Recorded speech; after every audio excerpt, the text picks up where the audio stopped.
हरे कृष्णा। ओम नमः शिवाय। प्रिय श्रोताओं, आज चैत्र माह के शुक्ल पक्ष की द्वादशी तिथि है। आज का दिन बड़ा ही शुभ और मंगलकारी है। जिन लोगों ने कल एकादशी व्रत को धारण किया होगा वो आज अपना व्रत को खोलेंगे। द्वादशी तिथि में तुलसी माता की कथा सुनने से बड़े ही पुण्य फल की प्राप्ति होती है। श्री नारायण को जितनी प्रसन्नता हीरे मोती सोने चांदी से नहीं होती है, उतनी प्रसन्नता तुलसी दल को अर्पण करने से होती है। आज के दिन तुलसी माता की कथा को जरूर श्रवण करनी चाहिए। तो चलिए हरि के चरणों का ध्यान करते हुए कथा को आरंभ करते हैं। एक कन्या थी। जब वह थोड़ी बड़ी हुई और उसको समझ आने लगी, तब से ही वह तुलसी माता जी की पूजन करने लगी। उसके प्रतिदिन का नियम था कि तुलसी माता जी का पूजन करने के बाद ही खाना खाती थी। जब वह कन्या शादी के लायक हुई, तब उसके माता पिता ने उसकी शादी करवा दी। कन्या को उसके माता पिता ने दहेज में भी एक तुलसी का गमला दिया। ससुराल में वह प्रतिदिन सवेरे उठती ही पूजा करती, फिर उसके बाद ही खाना खाने बैठती थी। उसकी दो जेठानियां थीं। वो दोनों उसका मजाक उड़ाती थीं कि बड़ी नियम धर्म वाली बनती है।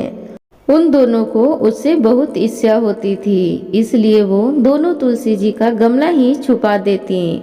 वह कन्या बड़ी मुश्किल से गमला ढूंढ कर लाती, अच्छे से पूजा करती और फिर खाना खाती। वह गमला ढूंढ कर लाती तो एक दिन तो उसके जेठानियों ने क्या करा कि गमला ही दूर फेंक दिया। कन्या ने खूब ढूंढा पर उसे गमला नहीं मिला। वह बहुत ही परेशान हो गई। उस दिन तो उसने खाना भी नहीं खाया। उसका नियम जो था, उस कन्या की सच्ची भक्ति देखकर तुलसी माता उससे बहुत प्रसन्न हो गई और उसके कमरे में तुलसी माता का गमला प्रकट हो गया। अगले दिन सुबह जब वह उठी तो क्या देखती है कि उसके खाट के चारों कोनों पर तुलसी माता का गमला आ गया है। यह देखकर वह तो बहुत ही प्रसन्न हो गई। अब मेरी तुलसी माता को कोई चुरा नहीं सकेगा। पूजन करने के लिए भी कहीं और जाना नहीं पड़ेगा और कोई मेरी तुलसी माता को फेंक भी नहीं सकेगा। वह तो जल्दी से उठकर स्नान करती है और तुलसी माता की पूजन कर लेती है। जब वह खाना खाने बैठी तो उसकी जेठानियां मजाक करने लगीं कि लो देवरानी का नियम धर्म पूरा हो गया। उससे पूछती है कि तुलसी जी का पूजा कर लिया क्या? देवरानी धीरे से बोलती है, हाँ कर ली। जेठानियां बोलती हैं, कहाँ से कर ली पूजा? गमला तो फेंक दिया था। देवरानी कहती है कि देख लो, मेरे कमरे में खाट पर तुलसी जी लग रही हैं। जेठानियां बहुत शर्मिंदा हुई और बोली कि देवरानी तेरी भक्ति सच्ची है, हमने तुझे बहुत परेशान करा, हमें माफ कर दे। देवरानी उन्हें माफ कर देती है। हम भी तुलसी माता जी से प्रार्थना करते हैं कि हे तुलसी माता, जैसी कृपा आपने देवरानी पर करी वैसे हम सब पर करना। एक बार बोलिए तुलसी माता की जय। प्रिय भक्तगणों, तो अब हम सब तुलसी माता की दूसरी कथा को श्रवण करेंगे। एक बुढ़िया माई थी। उसको तुलसी पूजा करने का नित्य का नियम था। वह प्रतिदिन खाना खाने से पहले पूजा करती थी और उसके बाद खाना खाती थी। वह तुलसी माता से प्रतिदिन प्रार्थना करती थी कि हे तुलसी माता, खाड खीर का भोजन देना, पाट पीताम्बर का वेश देना, योगियों जैसी मौत देना, स्वर्ग का वास देना, राम लक्ष्मण की कांधा देना, सीता जी का चाल चलावा देना। यह सुनकर तुलसी जी सूखे सूखे रह रहे थे। राम लक्ष्मण उधर से निकल रहे थे तो उन्होंने तुलसी जी से पूछा कि आप इतने सूखे सूखे क्यों रहते हो? तो तुलसी माता ने कहा कि एक बुढ़िया रोज मेरी पूजा करती है और वह मुझसे खाने का लड्डू मांगती है, खेलने को भाई मांगती है, खांड खीर का भोजन मांगती है, पाट पीतम्बर का वेश मांगती है, आपकी कान्हा मांगती है, सीता जी का चाल चलावा मांगती है, स्वर्ग का वास मांगती है, योगनियोग सी मौत मांगती है।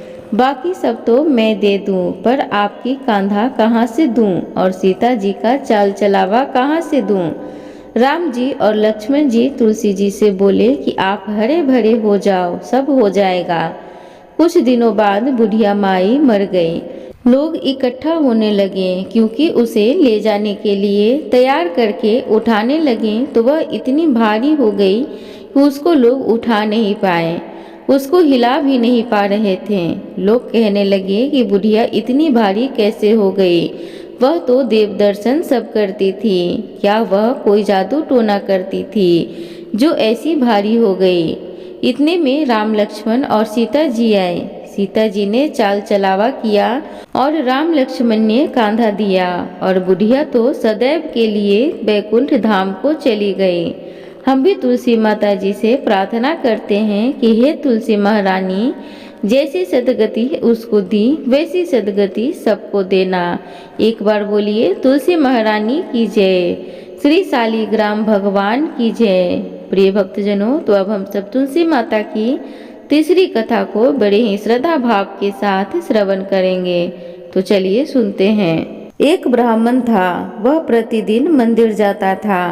वह प्रतिदिन तुलसी माता की पूजा करता था। वह तुलसी माता से प्रतिदिन प्रार्थना करता था कि हे तुलसी महारानी, मेरे आनंद करना। तुलसी माता ने सोचा कि यह ब्राह्मण तो बहुत सीधा है और गरीब है और प्रतिदिन मेरी पूजा करता है, मैं इसके लिए कुछ न कुछ करना चाहती हूँ। तो तुलसी महारानी ने एक कन्या का रूप बनाकर बैठ गई और उस ब्राह्मण को बोला कि हे ब्राह्मण, मैं भी तेरे घर आना चाहती हूँ। ब्राह्मण ने सोचा कि 6 लड़की तो मेरे पहले से ही हैं और 7 लड़कियों का मैं कैसे पालन पोषण करूँगा, मैं लड़कियों की शादी कैसे करवाऊंगा, मेरे पास तो कुछ ऐसा है भी नहीं। यह भय विचार करके वह बहुत परेशान रहने लगा। उसको तो खाना भी नहीं भा रहा था। उसकी औरत ने कहा कि क्या बात है, आजकल बहुत दुखी रहने लग गए हैं। तो इस पर ब्राह्मण ने बोला, मैं मंदिर जाता हूँ, वहाँ पर एक छोटी सी सुंदर सी कन्या बैठी है और वह कहती है कि हे ब्राह्मण, मैं आपके घर चलूँगी। उसकी पत्नी बोली कि अरे इसमें परेशान होने की क्या बात है, आ रही है तो आने दो। ब्राह्मण बोला कि पहले से ही अपने को 6 लड़कियां हैं, उनकी भी शादी करवानी है। तो इस पर ब्राह्मणी बोली कि अरे ये तो कोई बात नहीं है, अपनी 6 लड़कियों की शादी जैसे करवाएंगे वैसे ही 7वीं बेटी को भी करवा देंगे। अगले दिन जब ब्राह्मण मंदिर गया तो उस छोटी कन्या ने पूछा, हे ब्राह्मण, मैं आपके घर आऊं? तो ब्राह्मण बोला कि हाँ चल बेटा चल। उनको वह घर पर लेकर आ गया। तुलसी माता के कन्या रूप में ब्राह्मण के घर में आने से ब्राह्मण के घर में बहुत आनंद हो गया। घर में लक्ष्मी की बारिश होने लगी। जब ब्राह्मण 7 कन्याओं की शादी के लिए वर ढूंढने जाने लगे तो उस छोटी कन्या ने कहा कि मेरे लिए तो शालिग्राम जी से मंदिर में जाकर शालिग्राम जी से बोलना कि मेरे लिए बारात लेकर आए और मेरी 6 बहनों के तुम्हारी इच्छा से वर ढूंढ लेना। तुलसा महारानी की मेहरबानी से उसके तो बस जेवर कपड़ा खाना सब तैयार हो गया और अच्छी धूमधाम से उनकी शादी हो गई और उस ब्राह्मण के तुलसी माता टूटमान हुए।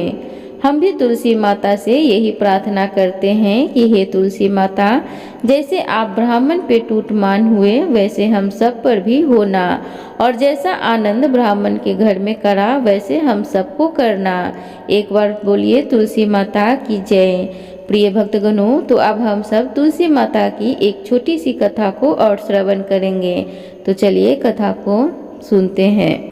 स्कंद पुराण, पद्म पुराण और साथ ही शिव पुराण में जो कथा वर्णित है वह कुछ इस प्रकार है। प्राचीन समय में कालनेमी नाम का एक असुर था। उस असुर की एक अति सुंदर और तेजोमय कन्या थी जिसका नाम वृंदा था। एक असुर कन्या होने के बाद भी वृंदा तन मन से पवित्र और भगवान विष्णु की परम भक्त थी।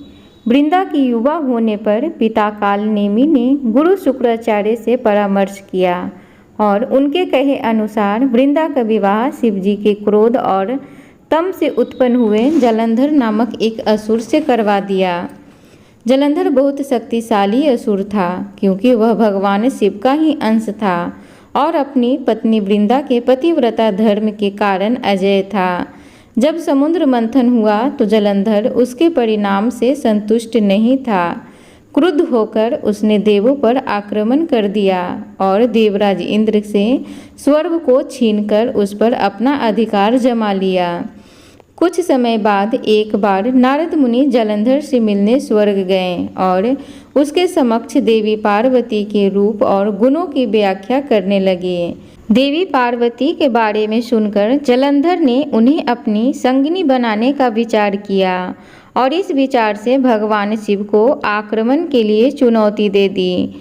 शिव जी जानते थे कि इस समय वृंदा का पतिव्रत धर्म जलंधर की रक्षा कर रहा है, इसलिए उसे हरा पाना बहुत ही कठिन होगा। उधर वृंदा को एक अशुभ स्वप्न दिखाई देता है, जिसमें वह अपने पति को भैंस पर विराजमान काले घने आकाश के नीचे विचरण करते हुए देखती है। उस काले आकाश में उपस्थित सूर्य पर ग्रहण लगा हुआ था। इस स्वप्न से भयभीत होकर वह अपने पति की प्राण रक्षा के लिए अखंड अनुष्ठान करने बैठ जाती है। जब भगवान शिव को वृंदा के इस तप के बारे में पता चलता है तो वे श्री हरि विष्णु से जलंधर का वध करने की उनकी सहायता करने का निवेदन करते हैं। जब तक वृंदा अनुष्ठान करती है तब तक जलंधर को कोई हानि नहीं हो सकती थी, इसलिए भगवान विष्णु जलंधर का रूप लेकर वृंदा के पास जाते हैं और उससे युद्ध में विजय होने की बात करते हैं। वृंदा इस छल को नहीं समझ पाती और अपने पति की विजय से प्रसन्न होकर उस अनुष्ठान को वहीं समाप्त कर देती है। जलंधर के रूप में भगवान विष्णु को अपना पति मानने से वृंदा का पतिव्रत धर्म खंडित हो जाता है और इस व्रत के टूटने से जलंधर को मिल रही सुरक्षा भी छीन हो जाती है। भगवान शिव इस क्षण के लिए तैयार थे और ऐसा होते ही उन्होंने जलंधर का वध कर दिया और सभी देवों को उसके अत्याचार से मुक्त करवा दिया। परंतु वृंदा, उसका क्या? उसने तो अपने हर धर्म का पालन बिल्कुल निष्ठा से किया था। अपने पति की मृत्यु का समाचार सुनकर और जलंधर बने भगवान विष्णु को अपने यथार्थ रूप में देखकर वृंदा बहुत विचलित हो जाती है। उस समय उसके क्रोध की कोई सीमा नहीं थी और इसी पति वियोग में वह भगवान विष्णु को श्राप दे देती है।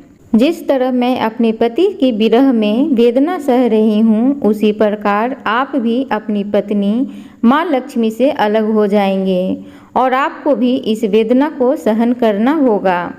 आपके पाषाण हृदय ने मेरे दुख के बारे में नहीं सोचा, इसलिए आप सच में पाषाण बन जाएंगे।